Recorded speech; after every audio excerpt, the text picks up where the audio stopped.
we're seeing the Warhammer event, we're seeing the Summer Game Fest. PlayStation has their own events, Nintendo Directs, Xbox has their own stuff. Like everyone's kind of doing this. Like Nintendo really started that push. Square Enix followed really closely afterwards, and I feel like everyone's starting to do it now. And that's the thing, we're in June, which is supposed to be E3 season. Right. And E3 is supposed to happen to some extent this year.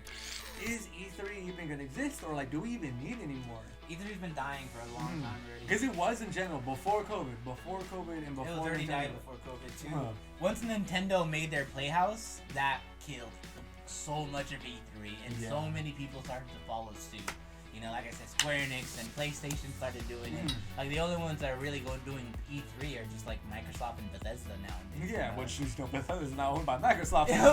It's just Microsoft. Hey, you want to see me jerk off twice? The thing is, I don't want E3 to disappear. Like I've never been given like a press pass to go, and now they're starting to be open to the public, so I feel like that's gonna ruin the E3 experience. But like, I love the idea where I have the opportunity to go and play a game and see technology for video game or just the electronic industry, not only video games for E3, of shit that won't come out for a long time, shit that people are still experimenting with, the possibilities of the future.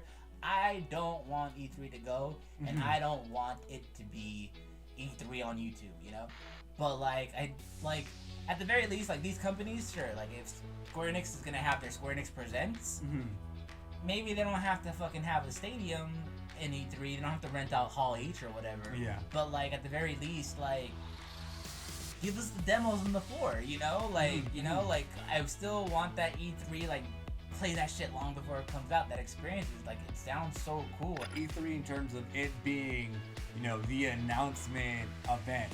Yeah. I think, it's very clear that it's no longer going to be that.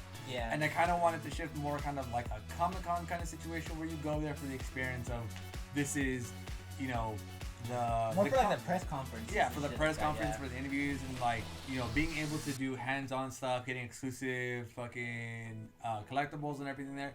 I feel like E3 needs to shift in that way, because as I see it now, there is no reason to have an E3.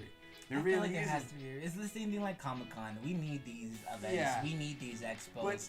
Expositions are like a really big part of fueling the culture, of whatever minor culture or subculture. And an exposition is where everyone gets to see everything. Because your general gaming fan, they're only going to know Call of Duty. They're only going to know FIFA. They're only going to know Madden. And the only reasons why they know about other shit is because of E3. These people aren't watching Nintendo Direct. These people aren't watching Square Enix Presents. These people aren't watching the PlayStation Play or whatever. Like, they're not watching these. They're watching E3, and probably that's it, because it's the big event, But they're not going to sit down and watch these other ones unless they're brand exclusive to these people. Very true, very true. So that's why I really don't want things like E3 now. Which makes a lot of sense. That E3 is the easiest access from like a casual perspective. It really is, because that really was our introduction to that type of stuff, and then we branched off and got more in depth and more. Yeah, like me and you, we do our research. We know like the zeitgeist of the video game industry, but like I would have never been there if it wasn't for E3.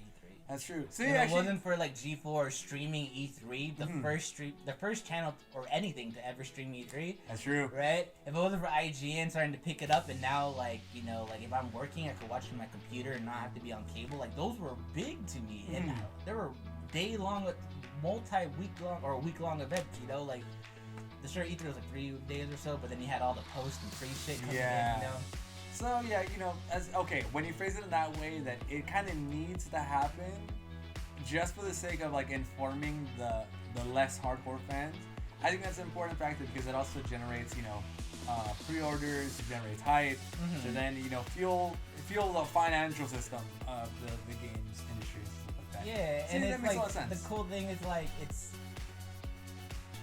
like Coachella. It's like this month is coming, and you're just like eager, excited.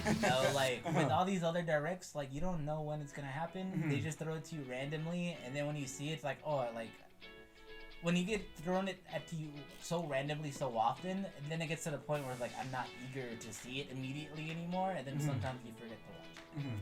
So yeah, that's kind of the thing. Seeing what E3 is going to be this year, and seeing just kind of how dynamic it's going to be, we kind of wait to see. But what the result is, for sure, we're going to talk about it, because it's within our wheelhouse. So we got to talk about it. It is. Yeah.